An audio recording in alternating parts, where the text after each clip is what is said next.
एक महिला हॉस्पिटल जाती है, वहाँ चीखती है, चिल्लाती है, कहती है कि डॉक्टर साहब मेरी बेटियों को बचा लीजिए, मेरी बेटियों को सांप ने काटा है।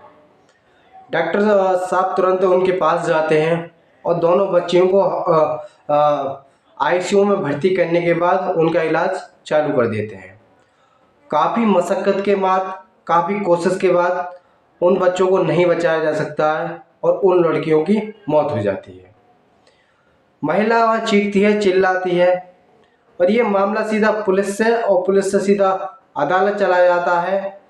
ये मामला ये 2 साल 10 दिन और समथिंग कुछ और चलता है। इस फैसले में 4 व्यक्तियों को फांसी की सज़ा सुनाई जाती है। सभी लोग ये जानने की कोशिश कर रहे थे कि आखिर इस महिला की कहानी क्या है और जज साहब ने इतनी जल्दी इस केस का फैसला कैसे सुना दिया। वो सब जानने की कोशिश कर रहे थे कि आखिर इस महिला की कहानी क्या है, आखिर ये मामला क्या है। आदाब, नमस्कार, सत श्री अकाल। आप देख रहे हैं देश राय हम सफर। साथियों, आज जो हम आपको घटना बताने जा रहे हैं वो हरियाणा राज्य के सोनीपत की है। हॉस्पिटल से फोन जाता है पुलिस वालों के पास कि अस्पताल में 2 बच्ची आई हुई हैं, इनकी मौत हो चुकी है, आप इन्हें आके देख लीजिए। पुलिस की टीम एसएचओ ऊषा मलिक अपनी टीम के साथ जिस अस्पताल का एड्रेस दिया जाता है उस अस्पताल पर पहुंच जाती हैं। उस माँ से पूछा जाता है कि आखिर तुम्हारी बेटी को क्या हुआ और ये इनकी मौत कैसे हो गई। तो डॉक्टर साहब की जो टीम होती है वो बताती है कि इन्हें सांप ने नहीं काटा बल्कि इनके साथ कुछ और हुआ है।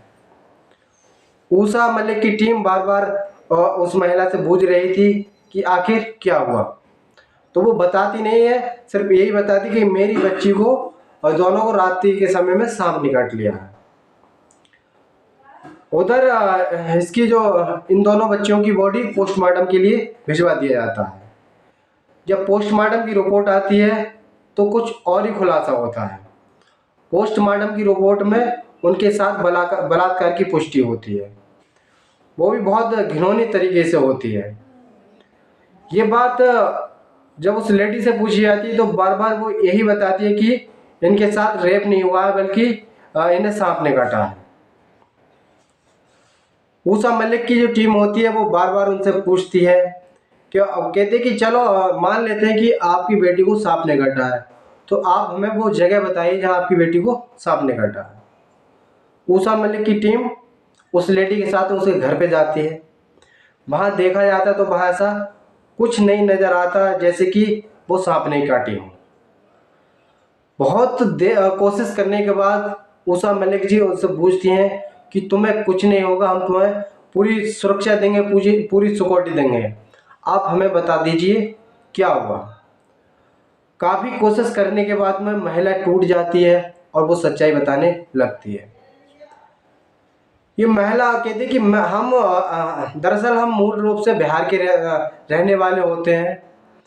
जब मेरा पति ख़त्म हो जाता है तब हम अपने 5 बच्चों के साथ सोनीपत में रहने लगते हैं और यहीं अपने काम धंधे से अपना जीवन यापन करते हैं। बताती है कि रात्रि के 10 बजे मेरे गेट पे किसी न कोई व्यक्ति आवाज़ लगाता है और जब मैं गेट को खोलती हूँ तो सामने 4 लड़के खड़े होते हैं जो कि हट्टे कट्टे होते हैं। उनके हाथ में हथियार होते हैं, किसी के हाथ में रॉड होती है, किसी के हाथ में चाकू होता है, किसी के हाथ में तलवार होती है। तभी थोड़ी देर के बाद उसकी एक बड़ी बेटी जिसकी उम्र तकरीबन 15 साल होती है, उसकी आँख खुल जाती है।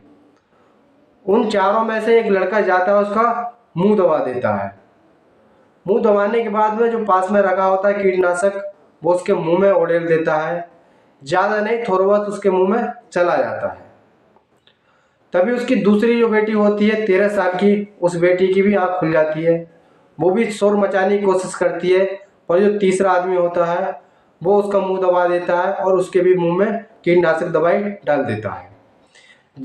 थोड़ी थोड़ी मात्रा उनके मुंह में चली जाती है और जो 2 लोग होते हैं वो उनकी जो महिला होती है उसके पास में खड़े हो जाते हैं हथियार लेके कि अगर तुमने चीखने और चिल्लाने की कोशिश की तो तुम्हारी बेटियों को भी मार दिया जाएगा और तुम्हारे बेटों को भी मार दिया जाएगा और तुम्हें भी मार दिया जाएगा।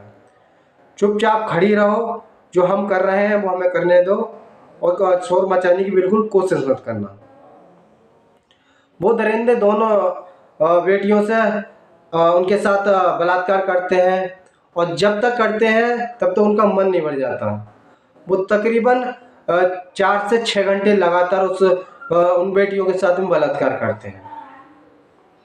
ये पूरा मामला जब ऊषा मलिक जी सुनती हैं तो वो हैरान हो जाती हैं।